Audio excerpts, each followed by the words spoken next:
राधे राधे। एक बार की बात है। देखिए, भक्तों के बारे में हम जितना कहें कम है, और भक्त शिरोमणि हैं हमारे बजरंगबली हनुमान जी। आज मैं आपको एक बहुत ही दिव्य प्रसंग सुनाने जा रहा हूँ। एक बार की बात है कि द्रौपदी जी अलकनंदा नदी के किनारे थी अपनी सखियों के साथ, और भीमसेन उस समय वहीं थे। तो एक दिव्य कमल उस अलकनंदा नदी से बहते बहते किनारे आ गया, और उसकी दिव्य सुगंध इतनी पावरफुल थी कि वहाँ पर भीमसेन ने उस कमल को ला करके द्रौपदी जी को दिया। अब द्रौपदी जी के मन में आया कि क्यों ना मैं ये कमल उस गोविंद के श्री चरणों में समर्पित करूं, और उसके मन में ये लालसा जागी कि साथ ही साथ भगवान शिव को भी एक कमल में प्रस्तुत करूं, उनकी सेवा में अर्पित करूं। ऐसा दिव्य सुगंधित कमल उसने अपने जीवन में कभी नहीं देखा था। तब वो भीमसेन से अनुग्रह करती है कि हे नाथ, आप जा करके इसी का जोड़ीदार एक कमल पुष्प और ले आइए, ताकि मैं भगवान गोविंद को इसे समर्पित कर सकूं, और दूसरा कमल मैं भगवान शिव को समर्पित कर सकूं। देखिए, स्त्री की बात प्राय कोई पुरुष नहीं टाल सकता, और भीमसेन वहाँ से उस नदी के किनारे किनारे आगे चलते चले गए, आगे बढ़ते चले गए। जाते वक्त काफ़ी दूर जाने के बाद भी उन्हें वो दिव्य कमल कहीं दिखाई नहीं दिया, कहीं उन्हें पता ही नहीं चला। अब वो आगे जैसा जैसा बढ़ते हैं, उन्हें एक वृद्ध वानर लेटा हुआ दिखाई देता है, और उसकी पूंछ मार्ग को रोक करके पड़ी हुई थी।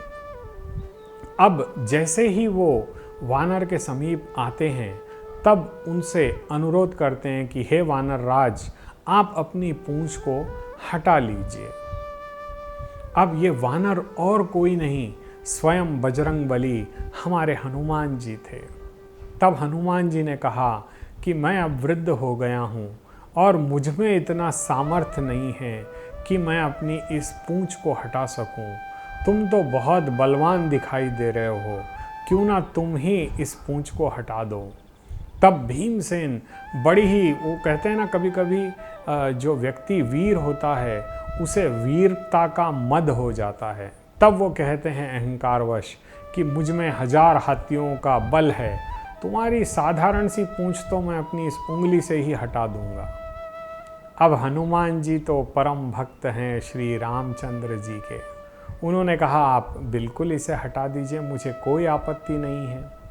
अब भीमसेन अपनी 2 उंगलियों से उस पूंछ को हिलाने की चेष्टा की, तो वो बिल्कुल भी नहीं हली, क्योंकि वो बजरंगबली की पूंछ थी, कोई साधारण वानर की तो पूंछ नहीं थी।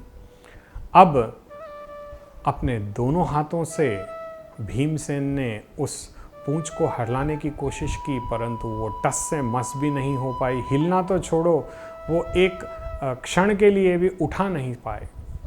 तब उनके मन में ये विचार आया कि मुझ में 1000 हाथियों का बल था, उस बल को भी मैंने लगा दिया, परंतु इस वानर की पूंछ को मैं हिला तक नहीं पाया। और तब उनका अहंकार का नाश होता है। देखिए क्या होता है, कभी कभी हम अपने ही अहंकार में अपने हाथों से ही अपने पतन को न्योता देते हैं। एक्चुअली क्या होता है कि व्यक्ति में अहंकार ही सबसे बड़ा पतन का कारण होता है।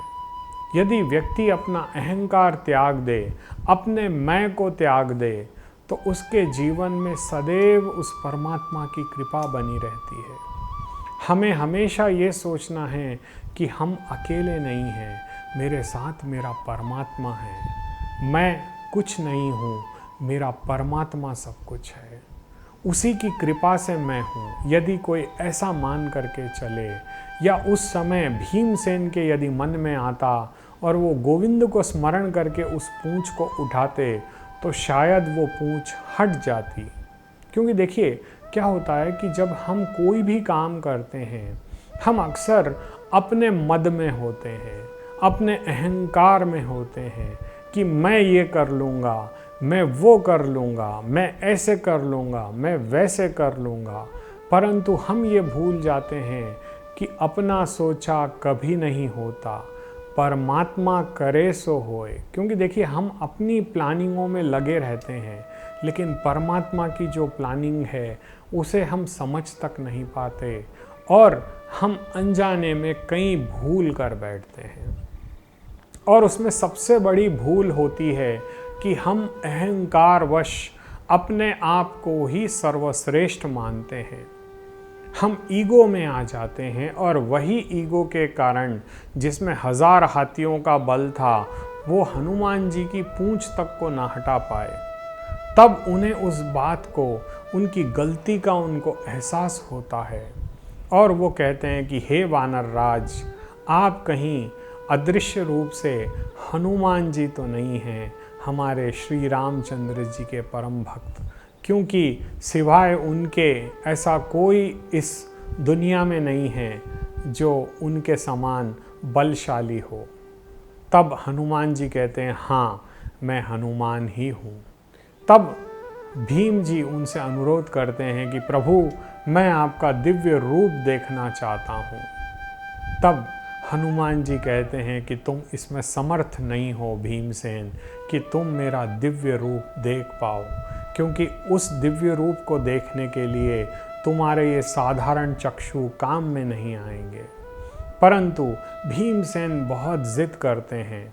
तब अनुनय विनय करने पर बजरंगबली उन्हें अपना दिव्य स्वरूप दिखाते हैं। उस दिव्य स्वरूप की महिमा इतनी तेज थी कि उन भीमसेन को अपनी आंखों से हनुमान जी के दर्शन नहीं हो पाते। तब वो उनके श्री चरणों को पकड़ लेते हैं कि हे प्रभु, मैं आपके दिव्य तेज को देखने में असमर्थ हूँ, मुझे साधारण रूप से दर्शन दें हे पवन पुत्र। तब हनुमान जी उन्हें साधारण रूप से दर्शन देते हैं। देखिए, इस कथा से ये प्रेरणा हनुमान जी भीमसेन को पहले दिए कि हमें अहंकार नहीं करना चाहिए, हमें अपनी वीरता का, अपने धन का हमेशा घमंड नहीं करना चाहिए। क्योंकि जो व्यक्ति आज परेशान है, हो सकता है कि कल वो बहुत सुखी हो जाए, कल वो बहुत ऊंचा उठ जाए, हमारी अपेक्षा से भी वो ऊंचा हो जाए।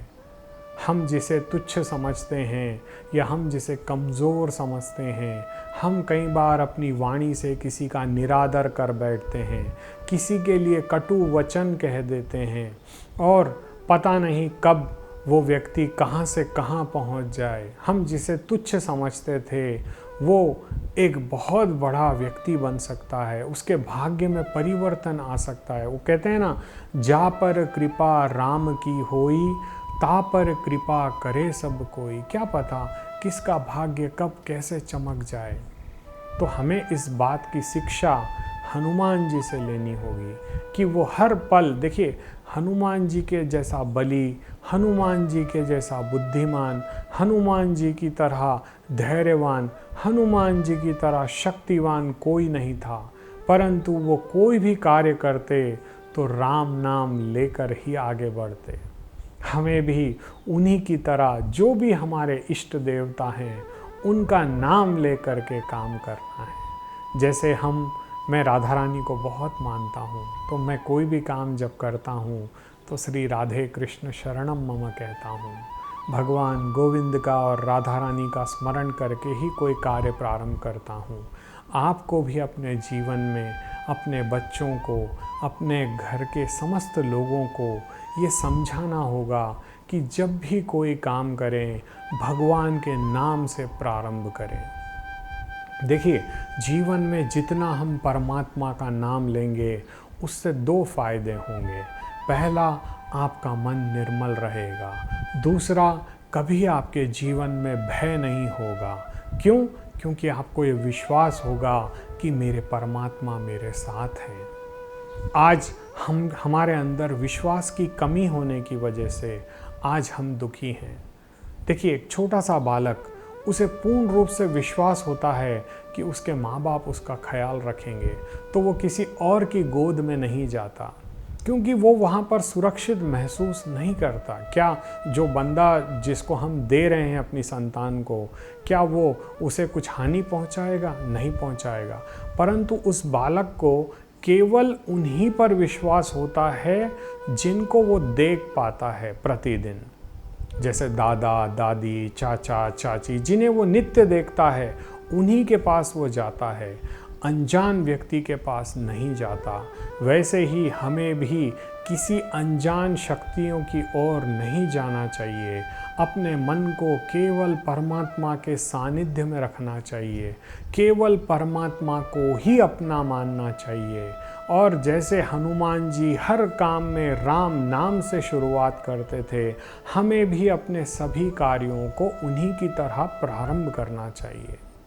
तब हनुमान जी भीमसेन को कहते हैं कि हे भीमसेन, तुम आगे मत जाओ, क्योंकि जो दिव्य कमल की सुगंध से तुम यहाँ तक आए हो वो बहुत ही ऊंचे क्षेत्र से बहकर आ रहा है, उसे तुम प्राप्त नहीं कर पाओगे, क्योंकि वहाँ तक जाने का सामर्थ्य तुम में नहीं है। देखिए, जब हमारे में सामर्थ्य क्यों नहीं होता है? क्योंकि हम भक्ति से विहीन हैं। भगवान हनुमान ने भीमसेन को यही बताया कि देखिए, पुण्य, जितने भी दान धर्म आप कर लीजिए, उससे पुण्य आप हासिल कर सकते हो, कृपा प्राप्त नहीं कर सकते।